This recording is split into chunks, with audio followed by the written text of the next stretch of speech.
China's heat wave breaks records. Xi Jinping personally asked Biden to stop Nancy Pelosi. And Chinese censors target the new Minions movie. That and more on this week's China News headlines.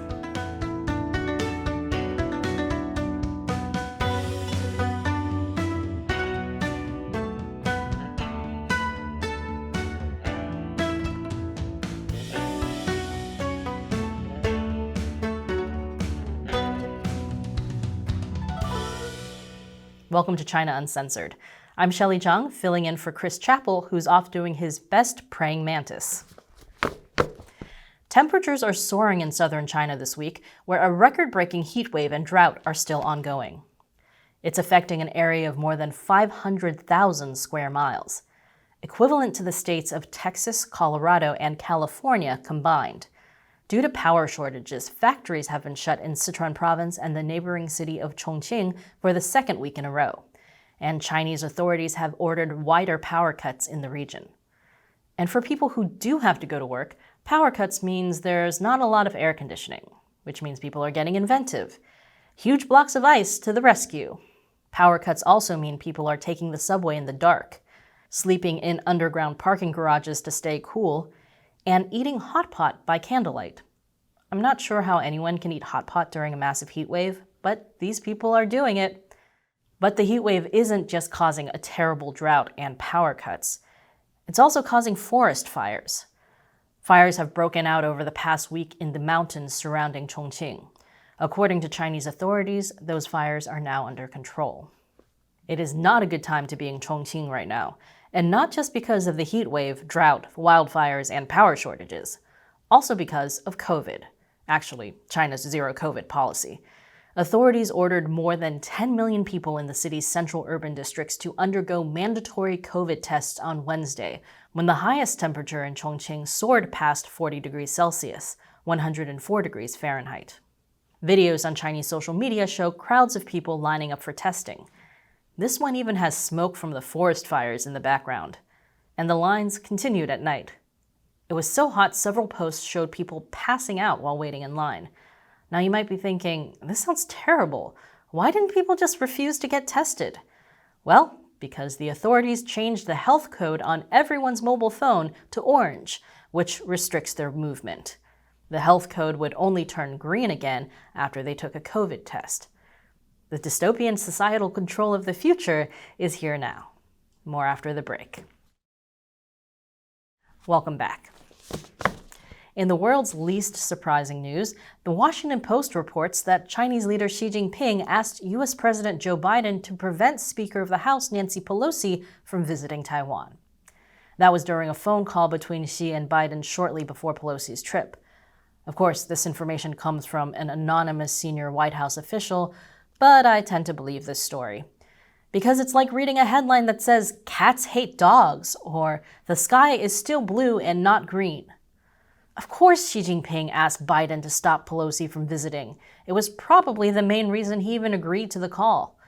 The rest of the Post's article has a lot of sniping at Pelosi from anonymous White House officials who seem big mad that she didn't listen to their warnings. Administration officials told her China was likely to escalate its action in the region regardless of whether she visited, but could move up the timeline for doing so. Yet Pelosi was unmoved by White House officials' arguments. So they basically told her that China is going to get aggressive either way, but if she went to Taiwan, they could get aggressive sooner. Why deal with that when everyone could just keep kicking the can down the road instead? Pelosi told officials that she would consider not going to Taiwan if Biden directly asked her to. But she also said she would make it clear that she was canceling the trip because of Biden, which would pretty much make it look like President Biden was caving to China. According to the Post, Biden never spoke to Pelosi about her Taiwan trip. And he told Xi Jinping that he couldn't stop Pelosi's trip because Congress was an independent branch of government. Oh, to be a fly on the wall as Biden tried to explain separation of powers to the guy who spent the last decade trying to consolidate all of the power in the Chinese Communist Party. I hope he showed Xi the Schoolhouse Rock song about the three-ring government. But I imagine Xi Jinping didn't really get it, though. Sure, Mr. President, you say you can't stop Nancy Pelosi from visiting Taiwan, but why don't you just arrest her for corruption and replace her with a member of your own faction instead? See? Easy. And in another example of how the Chinese Communist Party is totally a normal government that does normal government things, party official Wang Yang met with Chinese Catholic leaders. These are people who are appointed by the Communist Party to lead the Catholic Church in China. Which explains why Wang Yang told these Catholic leaders to firmly uphold the leadership of the Chinese Communist Party and to help the religion better adapt itself to socialist society. Wang also told them to resist infiltration by foreign forces and resolutely safeguard China's sovereignty, security, and development interests. The Communist Party doesn't believe in separation of church and state. They believe in control of church by state, which is also why it's important that they keep arresting those Catholic bishops from the underground Catholic Church. Totally normal. But U.S. Ambassador to China Nicholas Burns is calling out Beijing for what he calls their not normal overreaction to Nancy Pelosi's visit to Taiwan. He told CNN there's concern around the world that China is becoming an agent of instability in the Taiwan Strait. Burns also said that the Chinese Communist Party's reaction to Pelosi's visit was a manufactured crisis and an overreaction. The Chinese Foreign Ministry responded to the U.S. ambassador's comments by not overreacting at all. Just kidding. They responded with a lot of ranting about how it is the U.S. and not China that started the crisis and did all of the terrible things. Followed by more ranting where they accused the U.S. of doing everything that the Chinese Communist Party is actually doing. It's basically like trying to win an argument by yelling, "I know you are, but what am I?" 5,000 times. Meanwhile, another U.S. delegation arrived in Taiwan earlier this week, this one led by Indiana Governor Eric Holcomb. He met with President Tsai Ing-wen and several Taiwanese companies focused on semiconductor manufacturing. Which is great and all, but just once, can we have at least one headline about someone visiting Taiwan that doesn't mention angering China? Is that too much to ask? And after this final break, China censors its minions. Welcome back. The U.S. National Institutes of Health has ended a grant it was giving to the Wuhan Institute of Virology, leading everyone to ask, wait, they're only ending that now? This is the grant that was given to EcoHealth Alliance to work with the Wuhan lab on bat coronavirus research. They were taking bat coronaviruses and adding spike proteins that were more transmissible to human cells. The NIH says these coronaviruses were too genetically distant to have become the SARS-CoV-2 virus. But this is exactly the kind of research that many experts say may be connected to a lab leak origin of COVID-19. Technically, the NIH grant has been suspended since 2020, but the NIH has now completely terminated it because the Wuhan Institute of Virology refused to share their lab notebooks and research with the NIH. The Wuhan Institute of Virology refused to share its research with the US government. Color me shocked. And Chinese censors have changed the ending of the new Minions movie. Minions: The Rise of Gru is the 5th movie in the Despicable Me franchise.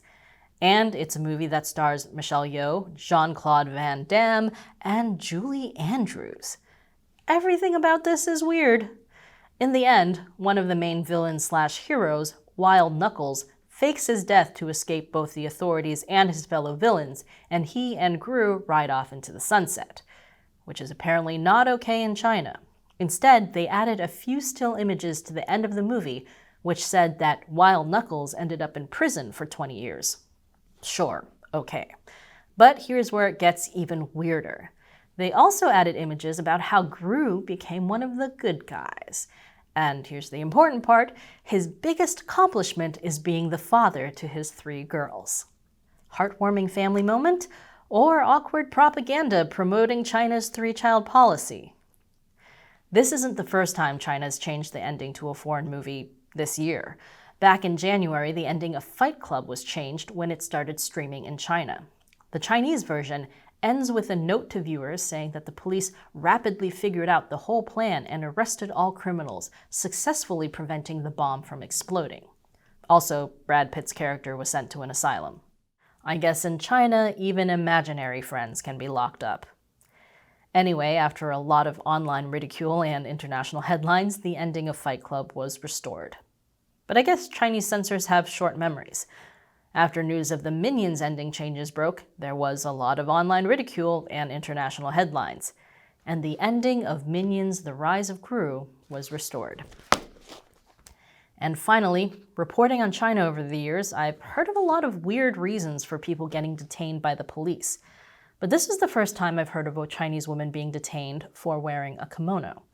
This happened in the city of Suzhou, in an area known as Little Tokyo because of all the Japanese restaurants.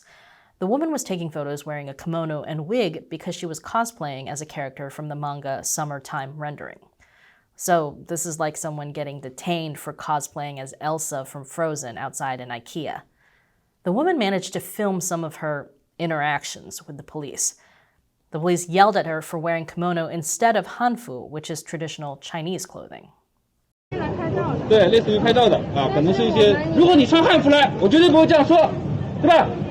但是你穿和服啊，作为一个中国人来说，你是中国人，你是中国人吗？我想请问你可以这样大声对我吼吗？可以。为什么？那现在啊，如果你们不配合。When she asks why she's being stopped, the police accuse her of picking quarrels and provoking trouble, a charge they usually use against dissidents. When she says she's just wearing a costume, they tell her she has to come with them. And then they grab her and take her away. The woman later said online that she was taken to the police station, questioned until 1 a.m., and that her phone was searched and her kimono confiscated. She was also told not to post what happened to her online, which she obviously ignored. But she did apologize for wearing a kimono on the street. And that's the important part. Anti-Japanese sentiment has been getting worse in China lately. And if US-China relations keep going downhill, I wonder if people are going to start getting yelled at for cosplaying as a minion. And that's it for this episode of China Uncensored. We couldn't make this show without your support. To find out more about how you can help the show, visit our website at chinauncensored.tv/support. Thanks for watching China Uncensored. Once again, I'm Shelley Zhang.